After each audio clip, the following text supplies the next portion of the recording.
இது நம்முடைய operation theatre. எல்லா விதமான சர்ஜரியும் இதுல பண்ண முடியும். அதாவது நியூரோ சர்ஜரி பண்றது கூட நம்மளோட மைக்ரோஸ்கோப் ஃபெசிலிட்டியோட எல்லாமே இருக்கு. இது வரைக்கும் பாத்தீங்கன்னா கிட்டத்தட்ட 1000 சர்ஜரிஸ் நம்ம இந்த ஆபரேஷன் தியேட்டர்ல பண்ணியிருக்கோம். Neuro surgery, ortho surgery, urology ரிலேட்டடான சர்ஜரிஸ் எல்லாமே நம்ம இங்க பண்றோம். ஏன் பண்றோம் அவ்வளவு சர்ஜரிஸ் அப்படின்னா, அவ்வளவு ஸ்கோப் ஆஃப் சர்வீசஸ் வந்து நம்ம கிட்ட இருக்கு. கிட்டத்தட்ட வந்து ஒரு 35 கன்சல்டன்ஸ் வந்து ரெகுலரா நம்மகிட்ட வர்றாங்க.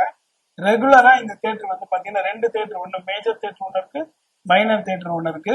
சீனியர் சிஸ்டர்ஸ் நளினா எல்லாருமே இங்க பாத்தீங்கன்னா ரொம்ப most of the people are Tamil, Monisha அப்படிங்கிற சீனியர் ஸ்டாஃப்னால இதை ஹேண்டில் பண்ணப்படுது. இவங்க எல்லாமே technically they are very strong. அதனால அனைத்து சர்ஜரியுமே நம்முடைய தியேட்டர்ல பண்ண முடியும். மேஜர் தியேட்டர்லயும் பண்ண முடியும், மைனர் தியேட்டர்லயும் பண்ண முடியும். நான் சொன்ன மாதிரி நியூரோ சர்ஜரிஸ் எல்லாம் பாத்தீங்கன்னா வெகு சில மருத்துவமனைகளை மட்டும்தான் பண்ணப்படும். நம்முடைய மருத்துவமனையில மைக்ரோஸ்கோப் ஃபெசிலிட்டியோட பெஸ்ட் நியூரோ சர்ஜன்ஸ்னால பண்றோம். ஸ்பைன் சர்ஜரி பண்றோம். பர்டிகுலரா ஆர்த்தோ உள்ள ரீகன்ஸ்ட்ரக்டிவ் சர்ஜரி வரைக்கும் நம்மளால பண்ண முடியும் இந்த தியேட்டர்ஸை பயன்படுத்தி.